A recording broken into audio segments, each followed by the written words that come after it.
Welcome to the Degenerate Nation podcast. I'm here with Patrice.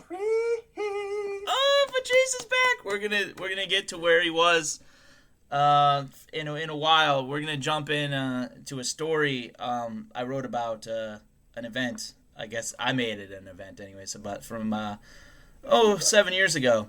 But first, I'd like you all to know, and I'm wearing we're both wearing white shirts and hats. Black hats. Is that a blue hat or a black hat? It's actually an ebony green. Oh, an Evan Green. Okay, I'm colorblind. I might have the COVID. And his hat is backwards because he's a Gen Z, and he thinks that generation I'm invented a millennial. I actually fall into the millennial that. category. No, you don't. Yes, Millennials is like age 25 and up. No, it's 96 is the cutoff, and that's when your boy was born. Oh shit, we're gonna look that up. We're gonna make sure he's not lying. I think he's Gen Z. I think Patrick's pulling up. Patrice is gonna pull up a separate browser now and check. Pull it up. I think that the begin like only the years that are safely within the parameters have like stability. Because like I was like the very very back end almost of Gen X, but I'm actually the front end millennial. And like yeah, dude, yeah. Are you looking it up? You make sure you Bing it. Bing gives you the right information.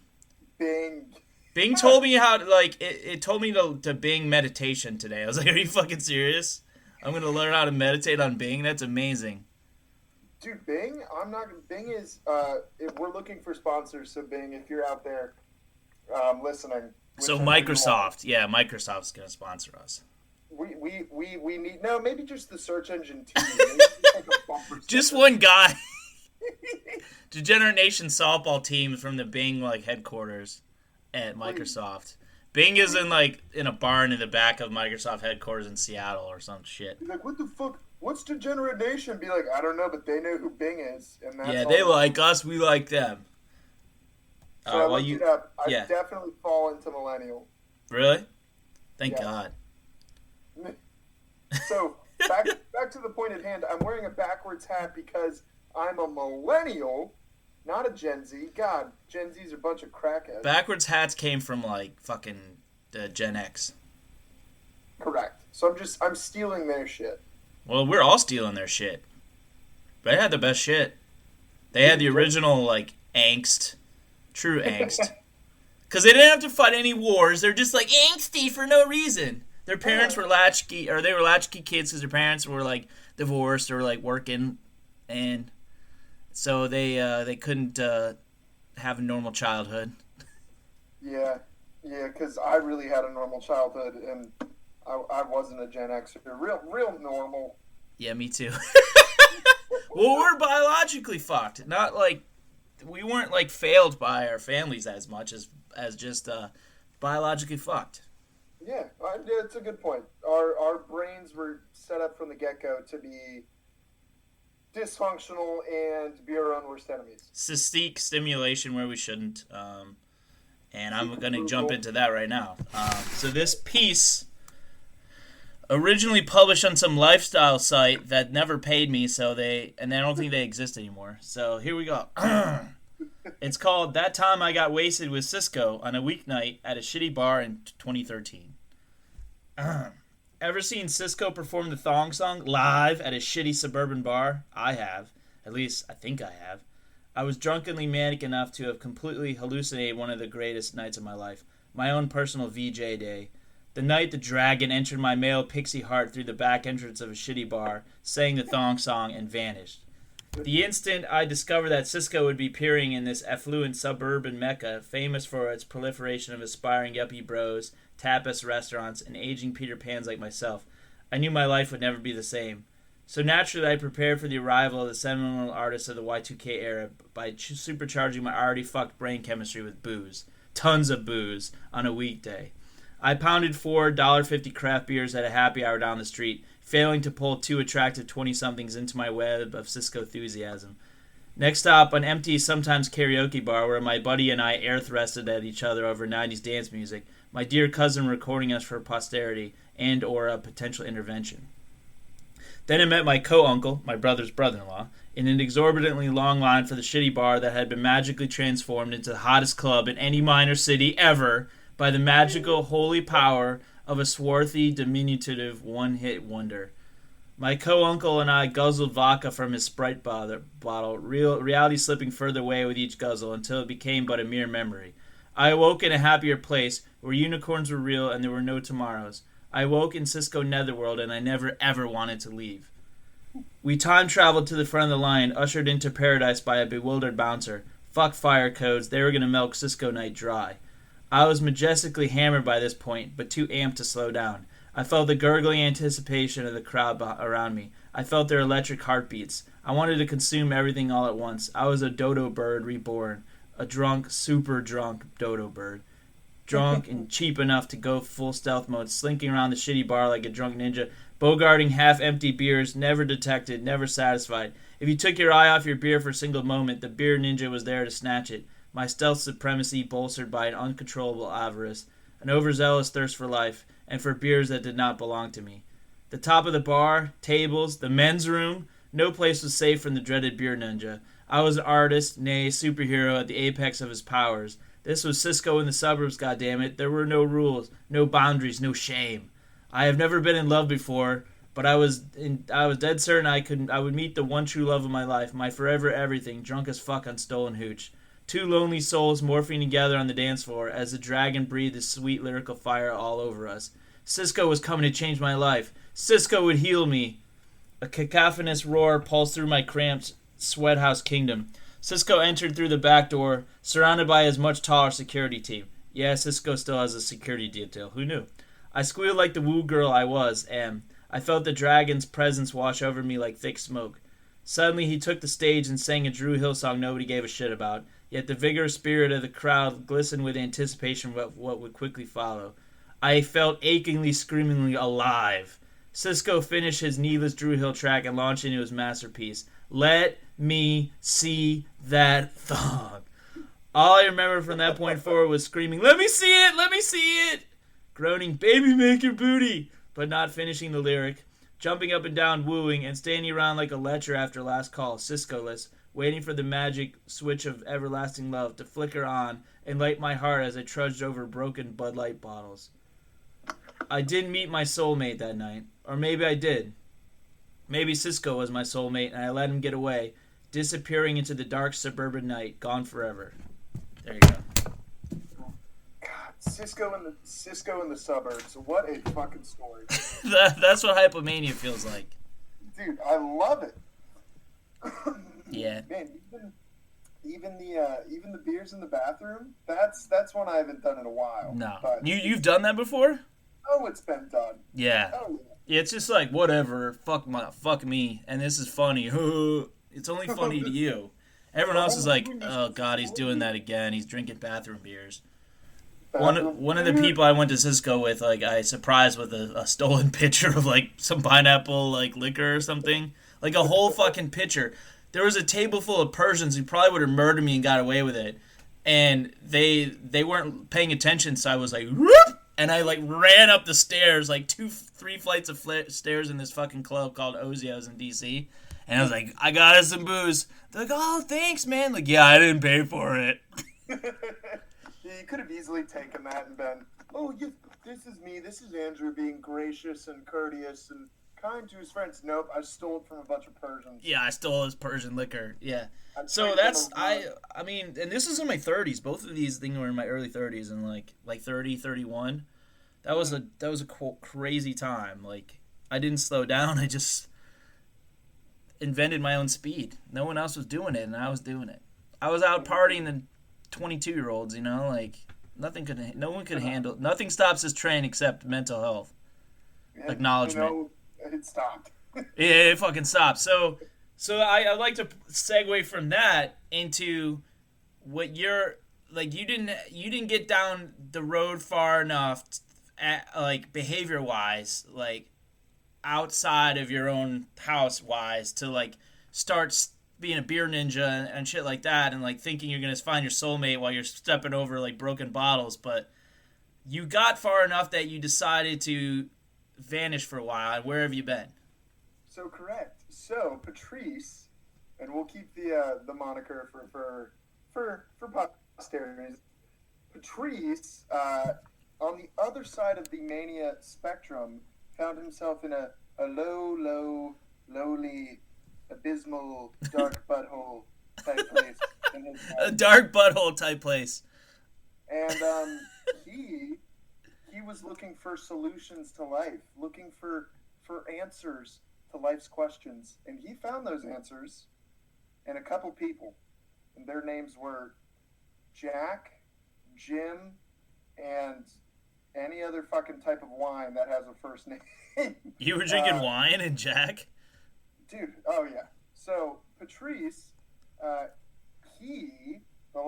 know it's been a little while for our avid listeners. I know you've been missing me. I miss you too. Oh, yeah. I'm out of rehab, motherfucker. Straight out of rehab. Straight out of rehab. Crazy motherfucker named Patrice. He fucked your niece. Then he went to jail, but he don't care. Because that wasn't what the rap was about. He did 30 days in a rehab facility. Now he's about sobriety and full-heartedness. Fuck your girl and make her farted. And you play a lot of badminton, apparently. Yeah, I always get a message that you're playing badminton. Badminton. So, yeah. Long story short, Patrice... yeah, man. I did a little bit of time in rehab. I found myself in a really dark place, and just really started to isolate myself and envelop into my own self. If you think about a black hole and how it pulls gravity into it, I was pulling myself, my personality, my characteristics, everything good about myself. I was pulling inward into me, and the center at the core was alcohol. And I was pulling everything into that, and I was just drinking away worries, fears, boners, grinds. Dude, alcohol can kill a boner. God yeah. I've only had sex drunk like twice or something. Oh, successfully? Yeah. No, at all. Like, even attempted. I don't get fucking drunk. Fuck that. When I'm gonna have sex, why would I get drunk? Yeah, that used to be a go-to for me. I've never had it ruined by that. I've had it ruined by plenty of others. Yeah, exactly. My own personality or just the circumstances. Somebody face. Crying. So, yeah, man. So I vibe with your story, man. I vibe with it. It's so good vibes only. Swipe right, good vibes only. Swipe right if you like good vibes. But yeah, man, I wasn't at a Cisco concert, but I was at a concert called Patrice. Yeah. And Patrice he kept calling for an encore, and the encores didn't stop. Yeah, you have it going. And, everything else faded away except the encore that was Pat. Were you ever drunk when you showed me your butthole and your penis and stuff? Oh, yeah. Yeah, I couldn't tell though, because I did that sober, not the penis showing, but the poop picture sending the few years back when I was working at a gig. I was at the toilet and I was working at a gig where we had to wear fake bomb vests for the sensor thing that they were testing. Really? And that's when I sent the poop picture. It's as good a time as ever, right? But the penis thing, I sent a helicopter, or I didn't send a helicopter or snap, but Joe, the original podcast partner, I come out of the bathroom, he's in a K-hole, and I'm just fucking going around like this, woo! I'm wasted off whiskey and Evan Williams and beer and just 40 or whatever and just wasted. And in my mind, in my drunk mind, I'm while I'm in the bathroom, I was I'm going to come out. I'm going to take off all my clothes, and I'm going to come out naked. I'm going to shock his system so that he wants to podcast some more. Oh, so, I like it. And it was why is this the first time I've truly taken my art seriously? It came to that sort of climax of, I'm in this bathroom. I'm fucking hammered. You know how I'm going to keep this art moving? I'm going to get naked. Yeah, exactly. I got fucking naked as shit, and then I'm fucking waving my dick in his face, and he's just, stoned on his... I don't know if you call it stoned when you're on ketamine. I think you're just, happy as fuck. You're like in another dimension. Yeah, he was in his dimension, and Dimension K or whatever, and he later tells me like, oh, I snapped that to like 40 people. I was like, what? Somebody fucking opened it, and multiple people opened it in meetings. I was like, why are you fucking opening a snap from this dude, from Joe, in a fucking meeting? Like, probably like, I wonder what it's gonna be. Like, oh, it's this guy's dick, and then this a really offensive like word, and then another word that was less offensive combined with it. Can't even say it. And it was like bad. It was awesome, Was the word molester investor? No, molester investor. Yeah, it wasn't even molester. It was just, can't even say it. It was great. Yeah. So there were some pictures definitely sent when I was under the influence. Okay, because I couldn't tell, but I was. It was no judgment because I thought it wasn't. I thought you were just like, all right, this is it. Patrice being himself. Patrice, don't get me wrong. I absolutely have the capability and the know-how to do that without the substances. Yeah. We'll see what those come. They'll be surprising, no pun intended. Yeah. But yeah, man, it was some butthole pictures. Man, listeners, you guys are gonna have some fantastic ear orgasms listening to some of these stories from rehab. Yes. There was quite a ruckus in the house. I will remove all names and identities for HIPAA's sake.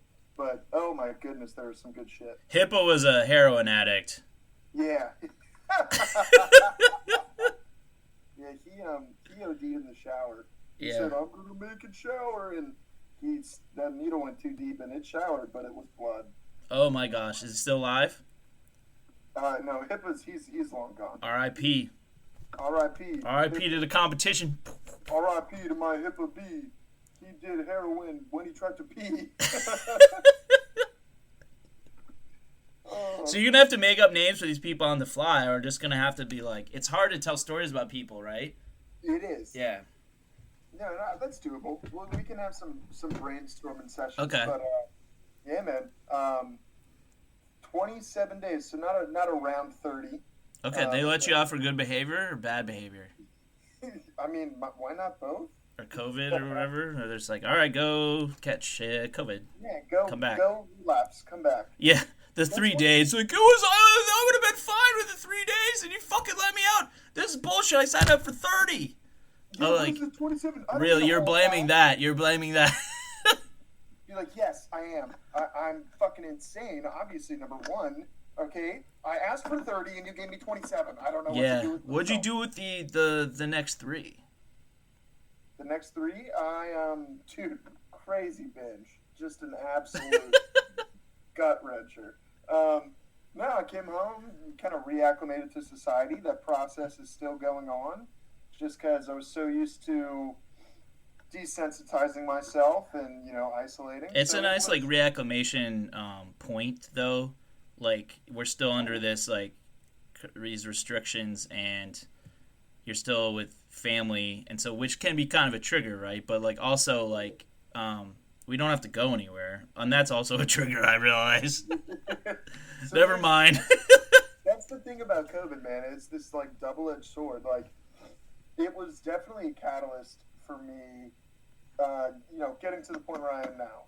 Like because we're already stay-at-home orders.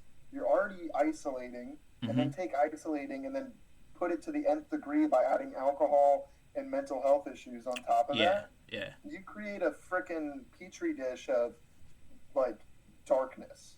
Yes, correct. It just grew, man. But on the same note, exactly what you said. Now I have the time and the means to try and make it as healthy and a prosperous experience as I can while we still have the time, which is good.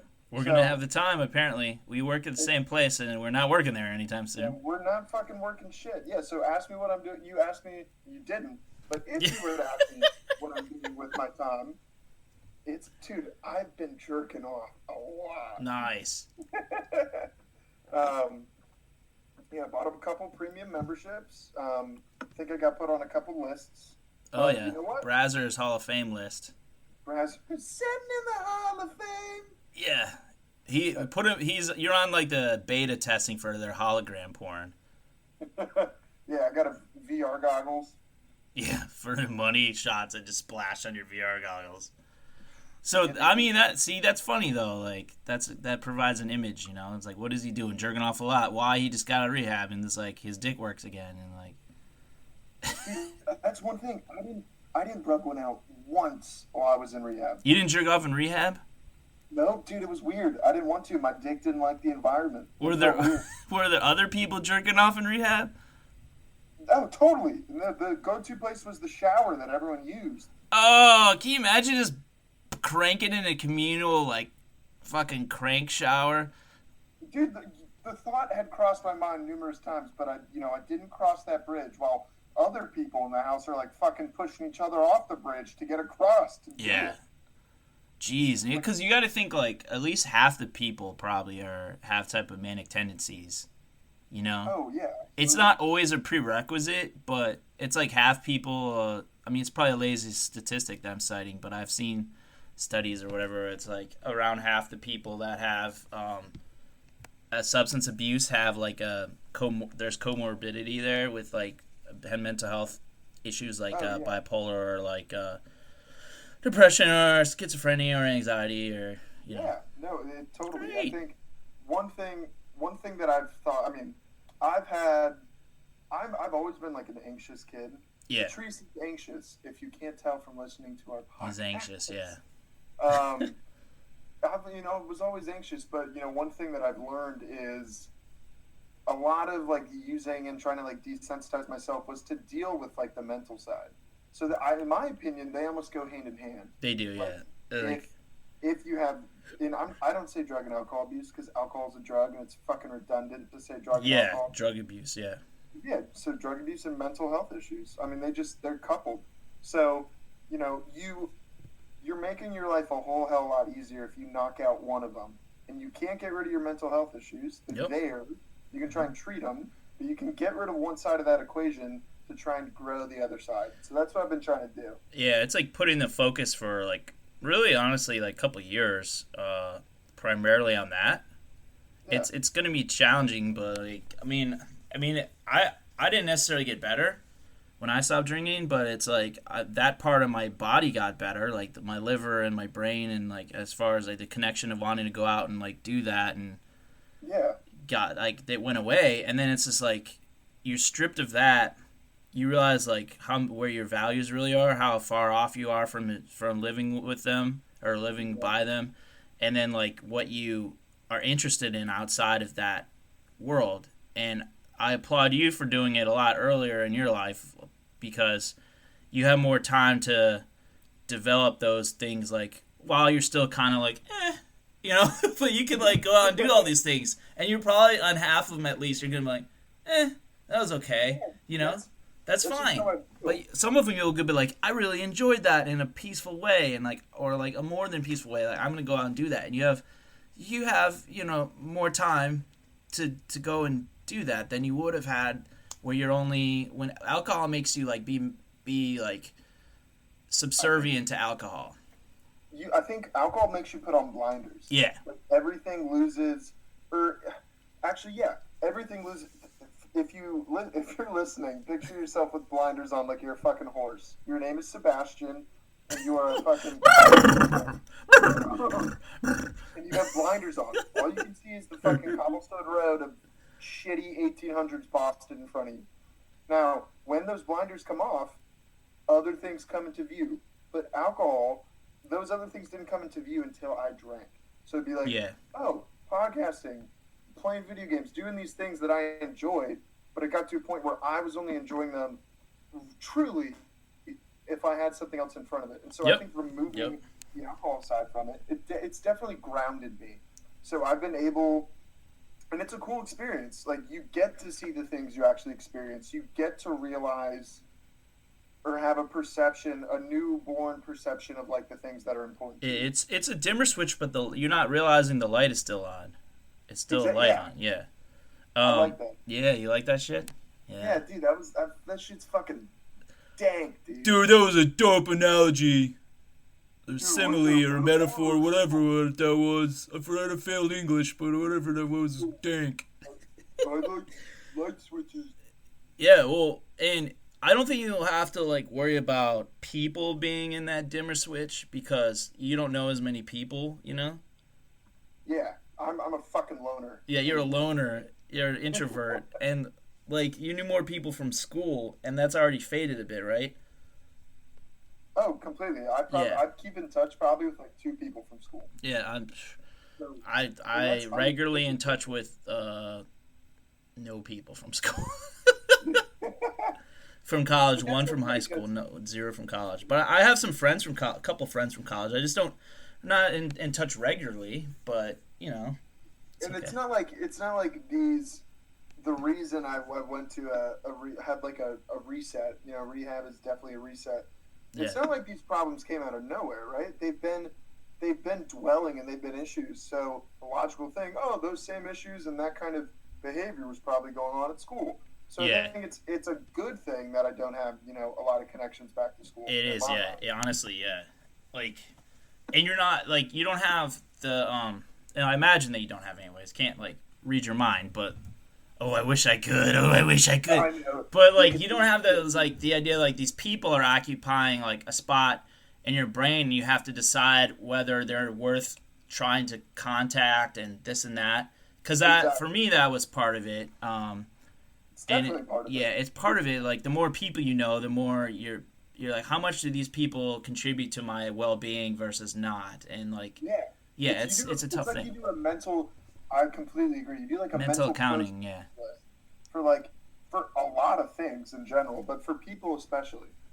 And for some people, I kind of put them into the box of like, we'll cross that bridge when we get to it. You know? And someone like you're like, oh, they were more of a drinking buddy, but like, how do you really know if neither of you made an effort to do something outside of that?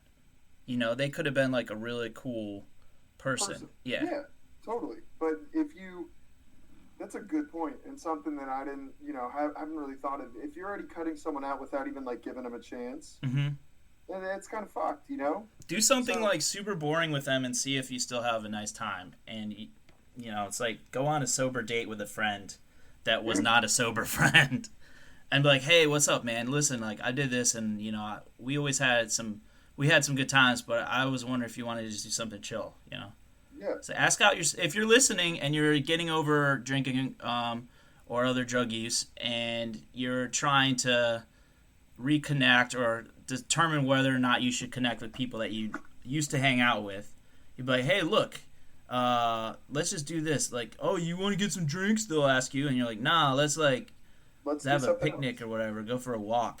Like, not even a hike. Just do, like, a walk so you can just be like, I'm going to get Uber the fuck out of here if you don't want to be with them. Cut anyone off that you need to, but make sure you do an evaluation before you do it. It's annoying. It might take time and energy away from you, but do an evaluation of people and what they mean to your life before you just blindly cut them off, you know? Exactly, because once you burn that, I'm still with the fucking bridge analogies. Yeah. But once you burn blow it up! You blow it up! Blow it up! You're blowing it! It's blowing the bridge! I agree. I mean, like, if you cut someone out, you might not get the chance to bring them back. Yeah. And I think if you're in a similar situation to me, you know, people are important. You know, the opposite of like addiction is like connection.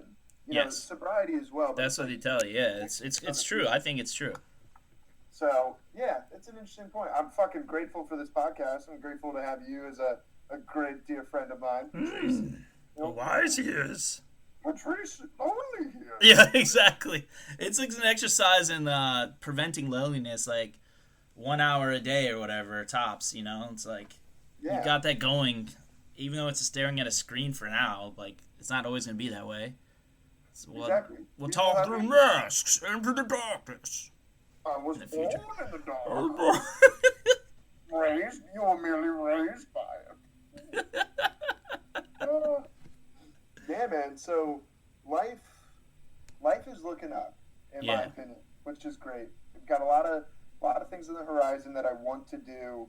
I'm just taking like little baby steps at the moment. Like it's like I've got baby legs. You do have baby legs, little tiny baby legs, baby legs.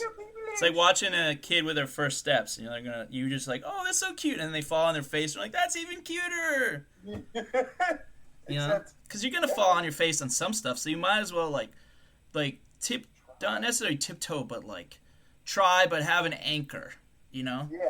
have a way out of certain things while you can, while it makes sense, while you're safe. You know, we're both in safe situations. You know, we can just like it's like being a dog in a nice size yard. And you got the invisible fence, and you're like, where's another dog that's bad for me?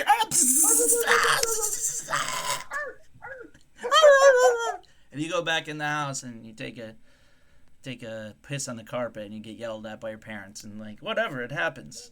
It happens. Be safe. But you know what I mean? Like take not too much precaution in certain activities, but just know why you're. Be mindful of what you're doing, while you're doing it. You know. Yeah. Like you got soccer and other sports that you're into. You do this a couple days a week. You can do 2 or 3. It's up to 3 or even 4 days, whatever you want. You know, it's even between 4, even 3 and 4. Everyone gets a day. I've got 4. Hey, I may or may not have had a heart attack while I was in the rehabilitation facility. I saw somebody die. His name was Hippa. His name was Hippa. His drug of choice may have been heroin, but he was not a hippopotamus. He did eat his young, which was the moment of no return, where he decided to go to rehab because he ate his young. He ate his young. They called him the human guinea pig. What? Because guinea pigs eat their young. Oh, hippopotamuses do too. That's where I was going with that. They call him the human hippo. That's why his name is Hippo, because he ate his child. He was not a literal hippopotamus. If he was, that would have been very wild. Yeah, I mean, that's pretty... See, we can go... Like, we're joking around. I'm not... Like, the elements of that were very dark. A hippopotamus... someone named after a hippo because they ate their child using heroin to cope with it. Or they ate their child when they were on heroin. I don't know. Heroin doesn't make you that hungry from my understanding of it. From my understanding, it does the opposite. But, you know, being a hippo... God knows how much heroin you'd have to be doing to hit your dose, quote unquote. Oh my god, can you imagine a hippo on heroin? they'd be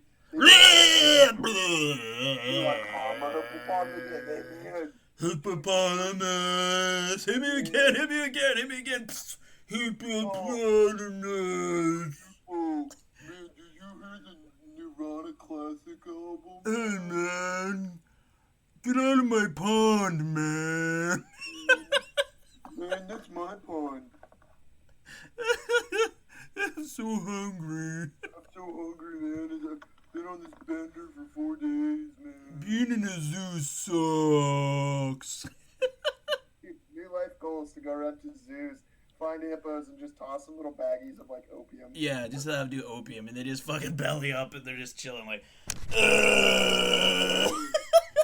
Little kid's like, I think he's dead. He's like, you have no idea, kid. Dead inside. I ate my child. You know what that's like when you realize later that was your child?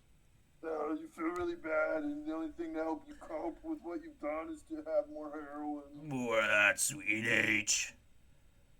Damn. It's a good analogy. Yeah. The hippo. Hippo.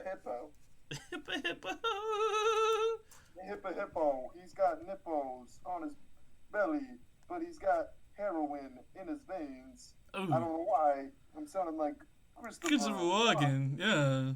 There once was a hippo named Hippa. He walked down the road to go see a stripper. And the stripper may or may not have had a... Oh, I'm done. I was gonna take You tap out at your usual 11 seconds on your raps. My raps, they go in and out, just like my penis. It bursts like a spout. And I did never do that to myself in the rehab. I went out on the street and got myself a cab.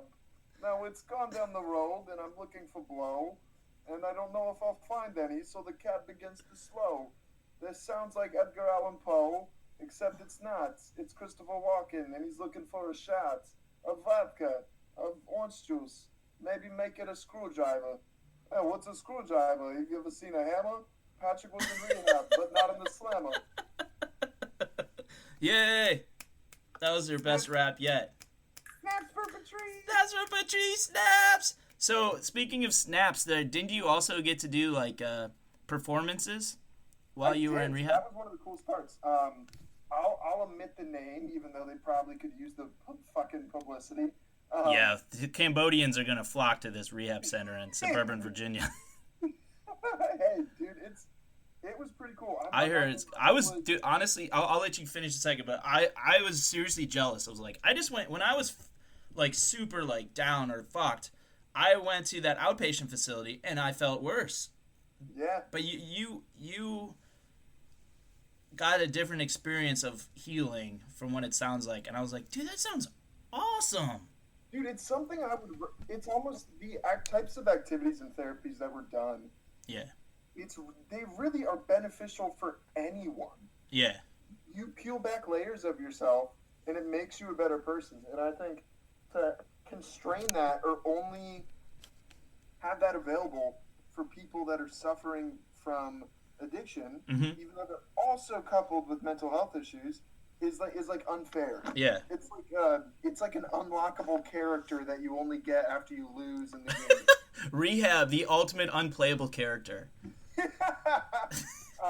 Who was the one that they just gave information? Yeah. Oh, the castle's that way, and you're like, I want to be that guy. You're like, that guy seems cool. Look at his happy face. He knows so much about so little. Which way's the castle? That way. Oh, the castle is left. And you're like, doot, side scrolling, doot. That's cool, man. So you got to sing, right? I did. I sang some Zeppelin. Nice. Sang Going to California by Zeppelin, which was fucking awesome. It's, note to self, or note to anyone, it's impossible to try and match Robert Plant's vocals. Yeah, so it if is. you're ever going to sing that song, do it in your own way. I made that mistake. It sounded pretty good. It wasn't bad, but man, trying to hit the parts of that song where got a punch in the nose and it's starting to flow. I think I might be sinking. You can't go high enough. You think you can. Sinking. You grab your testicles to make it go higher, and you just can't hit it. You know. I remember my youth as a eunuch, and I'm like, oh, you might be sinking. Just saying that out of context without the rest of the song is just like, you're like, this guy needs to go to a different type of rehabilitation center. That's the 20th time you said you might be sinking today. Are you okay, Patrice? Yeah. You're like, oh, that's right, we're in a rehab. You might think that, like, I'm having a problem. I'm practicing for my Led Zeppelin debut. Or like, oh, God, I can't tell the difference anymore. I've been a therapist for too long. They're like, how many days you say this kid was in here? 30? Fucking get him out of here in 27. Yeah. Those last 3, it's not going to help him. Like, he's fine. Did he stop drinking? Okay. Is he stopped singing? No? Get him the fuck out of here. Push him out. So, dude, the performances were really cool. And it's like the first time I've ever, like, performed with anyone. And it was with other, members of the staff that are really musically, like, adept. So they knew what they were doing. So it was like I was with an actual band. Were they, like, therapists or group leaders or whatever they call them, playing instruments? So there was, like, techs is the base level. Yeah. They're, like, hired staff, and they're great. They get, they interact with us. They house with us while they're back at, like, where we stayed because they needed someone in supervision all the time. Yeah. And then above the techs, the technicians, above them is the therapists. Or actually, in between, we had a guy that was he was like an alumni type coordinator. Yeah. So he was cool, and then above them is therapists, and then above the therapist is the head therapist, and then a parallel, there was someone that was kind of like an HR or like corporate. Oh yeah.